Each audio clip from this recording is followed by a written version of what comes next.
All right, let's jump right into today's explainer. Look, we're unpacking some incredibly raw, deeply powerful source material today. It's all about unlocking your true potential and actually finding your purpose. Now, right out of the gate, the source material totally skips the pleasantries. It just hits you with this massive, heavy question. Why did you survive? I mean, think about that. It immediately raises the ultimate stakes, our mortality and just the sheer random luck of being right here, right now. The author drops this stark, almost uncomfortable reality on us. Somebody didn't make it to see this afternoon.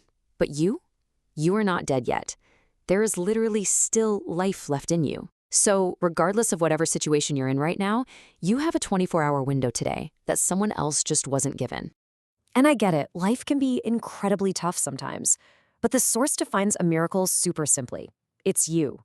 You are an unrepeatable combination of DNA, footprint, purpose, and destiny. There is absolutely no equal on Earth.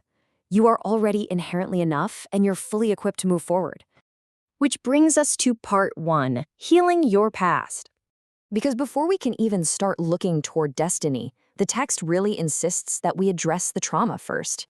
The author writes, I know you're beaten, bleeding, and insecure. And yeah, it is incredibly painful when people don't support you or when you invest so much of your time and love into something and it yields absolutely nothing. But get up. That's the message here. You have to make that quiet, private, daily decision to rise. You know, people who publicly succeed, they're really just the ones who privately decided they weren't going to stay down. You have to use that pain as a tool, not this heavy anchor dragging you under. We hear this a lot, right? I know it wasn't your fault, and I know it hurts. And you might be carrying the weight of massive mistakes, maybe yours, maybe someone else's, along with apologies you never even received. It really hurts when you feel permanently stuck in that pain. Yet the command remains exactly the same. But get up. You literally have to claw your way back. The source powerfully frames this kind of resurrection as a choice. It points out that your future legacy depends entirely on you letting faith invade your fear today. So, how do we actually do this? How do we practically start getting up? Well, the first tactical step given here is what's called the awareness audit. You've got to take a total, honest inventory of your current state across 4 main pillars: mentally, spiritually, emotionally, and financially. Because honestly, you simply cannot change what you refuse to acknowledge. And straight from that audit, the author lays out a super clear process to step out of that misery. It goes like this. You have to heal today. Acknowledge exactly what went wrong, set firm boundaries, and finally, actually write down a new plan. You're urged to really study your failures so you never end up repeating that cycle of mediocrity again. I love this part. The source uses this absolutely perfect metaphor. It's like investing in a vending machine with a sign on it that says out of order. I mean, really think about that.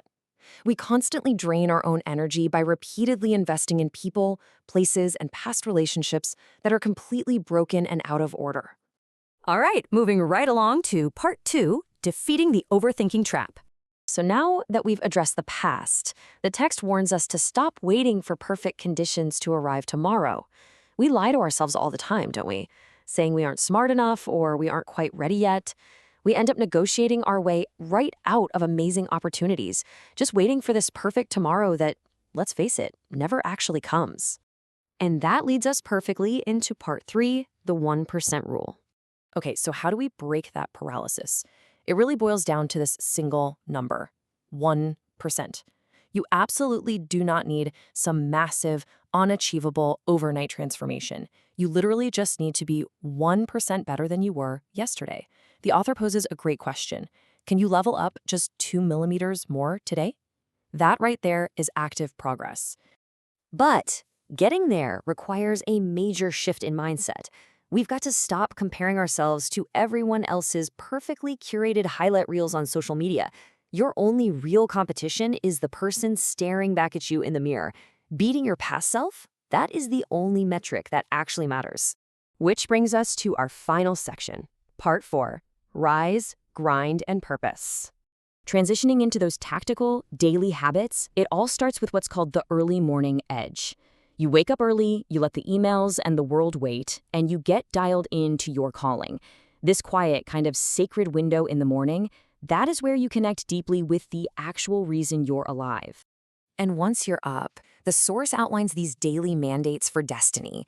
You've got to document your specific vision, establish a true circle of accountability, give 1,000% effort, and forgive immediately. The author points out something super true. We often want connection without correction, but what we really need are purpose partners to hold our feet to the fire. Ultimately, the source just gives it to us straight. You have two options: give up or get up. Now, for sure, there are going to be days where you are absolutely exhausted by your own life. But you've got to remember, your purpose is infinitely bigger than your pain or your insecurity. So, I'm going to leave you with this final, truly provocative thought from the source. What are you going to do with your next 24 hours?